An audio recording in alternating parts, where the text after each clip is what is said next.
명절도 잘 쓰셨죠? 네. 몇 시간씩 오가는 민족 대이동의 날이었습니다. 저는 갈 때 한 5시간? 6시간. 올 때 뭐 쉬엄쉬엄 오긴 했습니다만 아무튼 출발해서 집에 올 때까지 한 7시간. 비가 오고 해서 밀리고 그렇습니다. 근데 그래서 명절은 즐거울까 하는 생각이 좀 들었어요. 여러분 명절 즐거우셨어요? 네. 아, 예, 다행입니다. 근데 추석은 매우 오래된 우리들의 명절이죠. 뭐 우리 알고 있는 추석은 언제부터 됐죠? 신라 때부터. 신라의 명절이 우리 모두의 명절이 되었습니다. 그때 뭐 여러분 배우셨죠? 가배, 가위, 한가위 이렇게 중추절 뭐 이렇게 되었다고. 그러면 명절도 흥망성쇠가 있습니다. 어떤 명절은 커지기도 하고 사라지기도 하고 그렇습니다. 당호 명절인데 거의 우리 지키지 않죠. 그리고 신라시대, 삼국시대 이전에 우리 민족의 그 부족 동맹 국가일 때 추수감사절이 몇 개 있었어요. 부여 하면 영고, 예. 고구려 동맹, 동해 무청, 뭐 이런 이제 그 명절 추수감사 제천의식이 있었어요. 그런데 다 사라졌어요. 왜 사라졌을까요? 그걸 지키는 그 나라와 사람들이 없어졌기 때문에 그 명절은 사라졌습니다. 다르게 말하면 명절도 그 지키는 사람이 있으니까 명절이고요. 사람이 지키지 않으면 명절이 더 이상 우리에게 의미가 없는 것이 되어갑니다. 요새 아마 각 집의 그 자녀들, 우리 후손들 딱 다음 세대 되면 추석이 어떤 모습이 될까요? 없어질 것 같죠? 왜 그럴까요? 이제 산소 같은 경우는 거의 갈 수 있는 형편도 안 되고, 그리고 이제 매장 문화에서 이제 화장 문화도 넘어가서 오히려 그렇게 그냥 가서 네, 그렇습니다. 일단 장례 문화도 바뀌었고 또 우리의 어떤 문화가 바뀌었어요.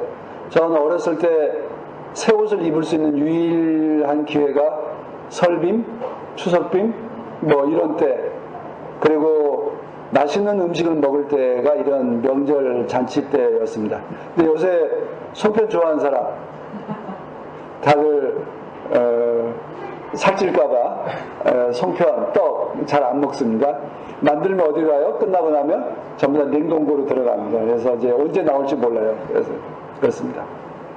그리고 요새는 뭐 옷 넘쳐나는 게 옷이죠. 언제든지 사 입을 수 있고, 그래서 별로 명절이라고 해서 새 옷을 입으려면 별로 기대 안 합니다. 명절이라고 해서 맛있는 음식을 먹기를 기대하지 않습니다. 이미 평소에 좋은 옷을 입을 수 있고 좋은 음식을 먹을 수 있고, 오히려 명절 때 살찔까봐 이제 오히려 음식을 덜 먹자라고 하는 형편으로 되어 있습니다. 그렇게 되면 명절이라고 하는 그 기대, 기쁨이 사라진 명절, 어떤 기대가 사라진 명절이라고 하는 건 별로 이제 잔치도 아니고 그렇습니다. 결국 남는 건 부담이에요. 경제적 부담, 또 살찔까봐 염려, 그리고 또 어른들 만나서 그 장가 갔냐, 애 낳냐, 뭐 취직했냐, 뭐 이제 이런 이제 물음이나 들을까봐 이제 이런 부담스러운 거, 학교는 갔냐, 공부는 잘하냐, 뭐 이제 이런 거 등등 때문에 명절에 대한 기대가 후손들에게는 점점 사라져가고 있습니다. 아마 조금 지나면 정말 명절이 명절답지 않아서 점차 사라지지 않겠나 하는 생각이 좀 들기도 합니다. 영고, 뭐 동맹, 무천이 사라진 것처럼, 단호가 우리에게 사라진 것처럼 추석이나 설도 그렇게 되지 않겠나 하는 생각이 좀 듭니다. 결국 모든 어떤 그 명절이라고 하는 건 기대와 기쁨인데요. 저는 그것이 오늘 이 본문 속에서 함께 나눴으면 하는 생각입니다. 우리는 어떤 기대와 어떤 기쁨을 누리며 살고 있는가? 아브라함은 어떤 기대를 했고 무엇에서 기뻐했을까? 그리고 바울 사도 또 예수께서는 무엇을 기대하고 그들은 무엇을 통해서 기뻐했을까 하는 것입니다. 여러분들의 기대, 여러분들의 기쁨은 어떤 것입니까? 하나님은 아브라함에게 살고 있는 땅과 고향을 떠나서 하나님 보여주신 곳으로 가라고 그랬습니다. 그래서 아브라함은 갔어요. 그 간 다음에 갈 때 이제 한 약속이 있죠. 너는 모든 민족의 복의 근원이 될 것이다. 근데 그 복의 근원이라고 12장 그 3절에 있습니다만 선물이 될 것이다. 너는 선물이다. 그리고 그 선물이라고 하는 단어가 또 하나는 연못이라고 하는 의미가 있어요. 샘이라고 하는 뜻이 있는데, 그래서 너는 선물이다.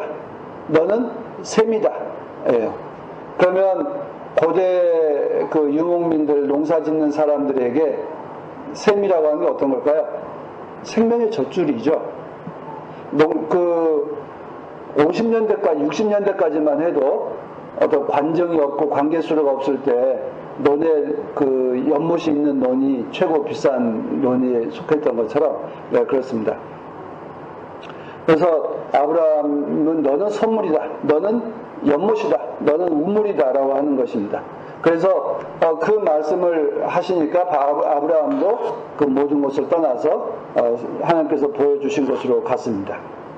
그런데 아까 우리 박혜린 전도사 말씀했습니다만 아브라함이 이사 간 곳이 어디예요?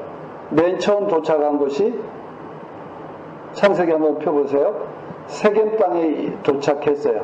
거기서 세겜 땅에 도착했을 때 한 일이 제단을 쌓고 주님께 예배 드린 일이었어요. 근데 그 다음에 그는 베델의 동쪽으로 이동했다. 베델 동쪽의 산간지방으로 이동했다. 그랬습니다.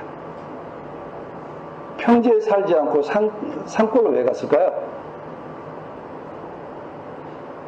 평지에는 거기에 갔을 때 세겜 땅에는 이미 가나안 사람이 살고 있었다.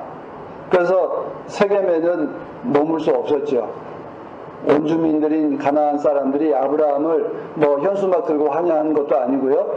그러니까 그를 배척하고 또 견제하고 차별했기 때문에 거기서 견딜 수 없어서 베델의 동쪽 산간지방으로 갔어요. 우리도 그 옛날에 그렇잖아요. 평지에서 먹고 살기 힘들면 어디로 가요? 산골로 도망가죠. 거기서 화전민이 돼서 살았어요. 근데 그것처럼 아브라함도 산간지방으로 갔어요. 거기에서도 한 일이 뭐죠? 제단을 쌓고 주님께 예배드렸다. 그때 어떤 심정이었을까요? 세겜에 왔을 때는 하나님 참 좋습니다. 여기에 잘 살게 해주세요 라고 했을 텐데 거기서 쫓겨서 산골로 갔어요. 거기서는 제단을 쌓고 뭐라고 기도했을까요? 하나님 여기서는 쫓겨나지 않게 해주세요. 여기서는 이웃들하고 같이 잘 살게 해주세요. 여기서 정말 하나님께서 저한테 약속했던 대로 이루어지게 해주세요. 아마 이런 기도를 하지 않았을까 하는 상상도 해봅니다. 그런데 거기서도 못 살게 됐어요. 어디로 가요? 남쪽으로 내려가서 네겝으로 갔다 이렇게 됐습니다. 네겝이라고 하는 말이 남쪽 땅이라는 의미이기도 하고요. 네겝이라고 하는 말이 메마른 땅이라는 말이기도 해요. 그러니까 지금 그 이스라엘 그 땅에서 네겝은 사막이라고 붙어요. 네겝 사막이라고 돼요. 그러니까 한마디로 산골에서도 못 살고 아무도 안 사는 사막으로 쫓겨난 겁니다. 거기서도 제단을 쌓고 예배를 드렸어요. 거기서 뭐라고 기도했을까요? 여러분 같으면 어떤 기도를 했을 것 같습니까? 하나님 이건 뭡니까 도대체? 가라고 해서 왔는데 산골에서도 못 살고 여기까지 이 메마른 땅으로 왔습니다. 여기에서 정말 그래도 몸부쳐 살게 해주세요. 라고 하는 그 어떤 불안감과 어떤 탄식, 원망 이런 것도 기도했을 수도 있습니다. 그런데 성서는 그가 어떤 기도를 했고 어떤 불평했는지 아무 말이 없어요. 그런데 후손들은 아브라함에 대해서 거기에서도 제단을 쌓고 예배를 드렸다. 즉 예배의 핵심이 뭐죠? 예배의 핵심은 감사입니다. 하나님의 어떤 종교이든지 간에 그 신의 백성으로 산다고 했을 때 핵심은 그 신에게 대한 감사예요. 감사. 주의 제단을 쌓고 예배를 드렸다라고 하는 그 핵심은 감사입니다. 그리고 앞으로 있을 일들에 대한 기대입니다. 감사와 기대. 즉 기쁨과 기대가 신앙인들의 삶의 핵심입니다. 우리는 이 명절에 있어서도 핵심은 감사, 기쁨, 그리고 새로운 미래에 대한 기대입니다. 우리가 점점 명절을 잃어버린다라고 하는 것, 감사와 기쁨과 기대를 잃어버린다라고 하는 말과 같습니다. 우리 자녀들에게 감사와 기쁨과 기대가 사라지고 있다라고 하는 말이기도 합니다. 우리의 삶에서 감사와 기쁨과 기대가 사라진 그 삶이라고 하는 건 어떤 것일까요? 네게부 땅과 같이 척박하고 메마른 땅과 같은 것입니다. 그런데 아브라함은 그 네게부 땅에서 메마르고 척박한 땅에서조차도 감사의 제사를 드렸다고 한 것입니다. 이것이 신앙인들의 삶의 모습입니다. 그래서 후대의 자손들은 아브라함이야말로 언제나 믿음의 사람이었다, 믿음의 조상이다 라고 말합니다. 그런데 갈라디아에서 바울 사도가 갈라디아서에서 말씀합니다. 우리가 그리스도인이 된다라고 하는 게 뭐냐? 하나님의 백성이 된다라고 하는 그 핵심이 뭐냐라고 하는 것입니다. 그런데 갈라디아 교인들이 뭘 핵심으로 삼았어요? 우리 그 갈라디아서를 한번 다시 한번 볼까요? 2절에 보면 여러분은 율법을 행하는 행위로 성령을 받았습니까? 이제 그 3절에 이제 와서는 육체로 끝마치려고 합니까? 그리고 5절에 여러분이 율법을 행하기 때문입니까? 즉 당시 그리스도인들은, 초대교회 그리스도인들은 뭐가 그리스도인다운 것인지에 대한 기준이 아직 세워져 있지 않았기 때문에 그들의 세운 기준은 율법에 말한 대로, 율법이 정한 대로 할례를 받는 것, 그리고 음식을 몇 가지 금하는 것, 마치 유대인처럼 되는 것, 바리새인처럼 되는 것이 그리스도인이 되는 것처럼 착각하게 된 것입니다. 그래서 바울 사도는 그것을 안타까이 여기셔서 정말 그리스도인이 된다라고 하는 게 뭔가, 하나님의 자녀가 된다는 게 어떤 것인가에 대해서 갈라디아 교우들에게 말합니다. 그건 할례를 받고 음식을 몇 가지를 안 먹고 제사를 어떻게 드리고 하는 그런 형식 속에서 우리가 그리스도인이 되는 것이 아니다. 하나님의 자녀가 된다라고 하는 것은 하나님에 대한 믿음 때문이다. 근데 그 믿음이라고 하는 것이 굉장히 추상적이잖아요. 손에 잡히질 않습니다.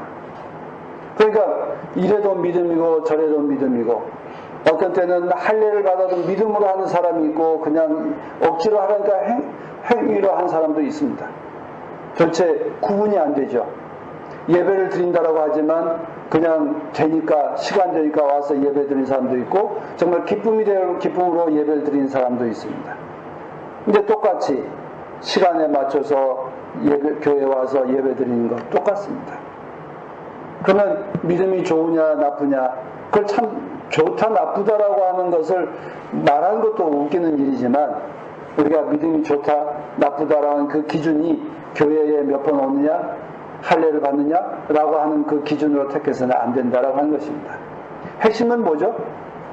예수 안에서 기쁨이 있느냐, 예수 안에서 기대가 있느냐, 예수가 우리의 삶을 인도해 주신다라고 하는 그 기대가 나와 함께 하신다라고 하는 확신이 있느냐에 대한 문제입니다. 여러분의 삶의 주인은 과연 누구라고 생각하십니까? 여러분은 누구라고 생각을 하십니까? 누구다, 나는 누구다라고 하는 말 속에는 나는 무엇을 하는 사람입니다라고 하는 말을 의미를 담고 있습니다. 여러분은 무엇을 하는 사람입니까? 여러분은 예수를 믿는 사람이고, 여러분은 예수를 통해서 새로운 세상에 대한 꿈을 꾸는 사람이고, 여러분은 예수를 통해서 참으로 하나님께서 우리와 함께 하시고 우리에게 모든 것을 베푸신 것에 대해서 나는 감사드립니다. 나는 예수를 통해서 감사를 알았고, 예수를 통해서 우리의 미래가 하나님 나라가 준비되어 있다는 걸 나는 알았습니다. 나는 그래서 예수 안에서 기뻐하고, 난 예수 안에서 소망하고, 예수 안에서 즐거움을 누리며 살고 있습니다. 나는 그리스도인입니다. 나는 그리스도인입니다 라고 하는 그 말 속에 나는 이것을 하는 사람입니다 라고 하는 말을 담고 있습니다. 요한복음에 보시면 당시 유대 사람들이 예수에게 묻습니다. 당신은 누구요? 말합니다. 그리고 뭐라고 하죠? 사마리아 사람이요? 귀신 들렸어? 라고 묻습니다. 왜 그런 물음을 했겠습니까? 하는 짓을 보니 유대 사람 같지 않아서 사마리아 사람이요? 라고 물었고, 하는 것을 보는데 이상한 일을 해요. 알지 못하는 말을 해요. 그러니까 당신은 귀신 들렸어? 라고 물은 겁니다. 결국 그 사람이 누구냐라고 하는 건 그 사람이 무엇을 하고 있는가를 보고 그 사람이 누구인지를 판단하고 있는 것을 우리들에게 보여주고 있습니다. 여러분들은, 아니 우리 모두는 하나님의 자녀여 그리스도인이다라고 말합니다. 다른 사람들이 그 말을 당신은 정말 하나님의 자녀입니다, 당신은 정말 그리스도인이다라고 말에 대해서 수긍을 얻고자 한다면 우리가 하나님의 딸답게, 하나님의 아들답게, 그리스도인답게 살아간다면 그 말을 저절로 다른 사람들이 하게 될 것입니다. 그런데 예수께서 유대인들에게 하고 싶은 일이 뭐였죠? 도대체 무슨 말을 하고 싶었고 무엇을 보여주기를 원했기에 사람들은 당신은 사마리아 사람이요, 당신은 귀신 들렸어? 라고 말을 했을까요? 첫 번째는 유대인답게 살지 말아야 된다라는 거죠. 유대인답게 살아야 구원을 얻는 줄 알았는데 유대인답게 살지 말라는 것입니다. 율법이 정한 대로 형식적으로 살지 말라는 것입니다. 핵심이 뭐냐? 마음으로 하나님의 그 마음을 깨닫고 하나님의 뜻을 깨닫고, 그래서 모든 사람들을 사랑하는 마음으로 살라는 것입니다. 하나님께서 우리를 사랑하듯이 여러분도 이웃을 사랑하며 사십시오 라고 이야기를 해요. 그래서 죄인들을 용서하십시오 라고 이야기를 해요. 그런데 유대인들의 눈에는 저건 뭐야? 라고 하는 것입니다. 그리고 그 안타까운 심정으로 고통받는 이웃들에 대해서 사랑을 베풀고 기적을 베풀었습니다. 그리고 유대인들이 이해할 수 없는 말씀을 하죠. 그러니까 당신은 귀신 들렸어 라고 이야기를 합니다. 그래서 예수께서 말씀하십니다. 나는 나의 영광, 나의 기쁨이 아니라 하나님께 기쁨을 드리는 일, 하나님께 영광을 드리는 일을 하는 사람이요, 그래서 나는 하나님의 아들이요, 나는 하나님의 그 뜻을 일찍부터 깨달았고 그 뜻대로 행하기를 원하는 사람이요 라고 하는 것이 오늘 요한복음의 말씀입니다. 그런데 사람들이 그 말을 또 오해합니다. 그럼 당신이 나이가 몇이길래 이야기를 하죠. 근데 꼭 우리는 그런 생각을 하죠. 나이도 어린 게 싸가지 없이 이야기를 해요. 유대인들도 다 그런 겁니다. 네가 젊은 아직 50도 안 된 것이 아브라함에 대해서 아는 척하고 우리들에게 가르치려고 해? 기분 나쁘다라고 하는 것이거든요. 그런데 주님께서 하신 말씀이 뭐죠? 우리 한번 그 부분을 56절을 보시면, 너희의 조상 아브라함은 나의 날을 보리라고 기대하며 즐거워하였고 마침내 보고 기뻐하였다, 이렇게 되어 있어요. 그리고 58절에 내가 진정으로 너희에게 말한다, 아브라함이 태어나기 전부터 내가 있다 라고 해요. 그럼 이 나라고 하는 게 누굴까? 소위 신학자들이 이 말에 대해서 아브라함이 있기 전부터 그리스도가 있었다. 그래서 선제적 그리스도론 해가지고 굉장히 어렵게 풀어갑니다. 근데 여러분들 이 말씀을 들으면서 어떤 생각이 좀 들어요? 아브라함이 기대하고 즐거워했던 것은 과연 무엇일까? 여러분들은 무엇을 기대하고 무엇을 즐거워하십니까? 뭔가 이루어질 날, 우리가 자녀를 통해서 기뻐하는 건 뭐죠? 자녀들에게 걸고 있는 희망이 이루어질 때, 또 이루어지기에 대한 그 기대가 있고, 이루어지면 기뻐하고, 아이들한테는 나보다 더 나은 삶을, 나보다 더 큰 존재가 되기를 우리는 꿈을 걸고 있습니다. 아브라함이 걸었던 꿈은 어떤 것일까? 아브라함이 보면서 기뻐했던 건 어떤 것일까? 여러분들은 어떤 걸 기대하고 어떤 것 속에서 즐거워하십니까? 라고 하는 그 물음이 우리한테 있어야 합니다. 단지 명절이 돼서 기뻐하고 자녀들이 나이가 한 살 한 살 먹어가니까 기뻐하는 것이 아니라 뭔가 나는 내 인생에 어떤 기대를 걸고 있고 나는 내 인생에 어떤 것을 즐거움으로 간직하고 있는가? 우리가 믿음의 자녀로 산다라고 하는 것, 이 믿음대로 하나님 나라가 장차 이루어질 것입니다. 지금은 아니지만 장차 하나님 나라가 하나님의 뜻과 마음이, 사랑이 이루어지는 그 세상이 오게 될 걸로 나는 믿습니다. 나는 그 믿음을 갖고 지금 즐거워하고 지금 그 믿음대로 살기를 원합니다. 그것이 나의 기쁨입니다. 그리고 그 기쁨대로 나의 소망대로 이루어지기를 나는 기대합니다. 하는 것이죠. 예를 들어서 만주벌판에서 독립군들이 싸울 때 독립군들 그 삶이 평안했을까요? 그 순간순간들이 즐거웠을까요? 고통이었고 두려움이었고 정말 언제 끝이 날지 모르는 불안의 연속이었습니다. 그럼에도 불구하고 그분들은 그 삶을 살아가고 뭐라고 유언하죠? 나의 유골은 독립된 나라에 묻어다오. 그리고 그 기쁨 속에 우리 영화에서 보는 것처럼 대한독립만세하고 자신의 생을 산화시켜 갔습니다. 우리도 하나님 나라에 대한 그런 기대와 소망 가운데 오늘 살 수 있는가 하는 것입니다. 아브라함의 그 기대와 기쁨은 어떤 것이었을까? 그리스도를 통해서 아브라함이 바라보고 있었던 건 그 하나님 나라가 이루어질 것에 대한 소망이었습니다. 그것을 이루어질 후손들에 대한 소망이었습니다. 그래서 그는 기뻐했고 그는 즐거워했습니다. 그리고 그 기쁨과 즐거움은 아브라함 이전부터 이미 하나님께서 장차 하나님 나라가 이루어질 것이다에 대한 약속의 말씀이 주어져 있었기 때문에 그 말씀대로 이루어질 것에 대한 소망과 기쁨이었습니다. 요한복음은 태초에 말씀이 계셨다. 그것이 곧 나다 였습니다. 말씀이 이루어질 하나님의 약속의 말씀이 아브라함 이전부터 있었고 아브라함 이전에 이미 그 약속이 주어져 있었습니다.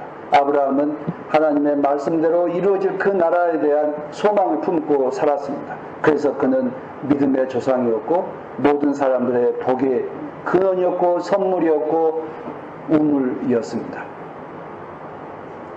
오늘 명절을 맞이하고 또 주일을 맞이해서 우리는 아브라함의 그 기대, 즐거움, 그 믿음의 기쁨이 우리의 기쁨이 될 수 있게 되기를 간절히 소망합니다.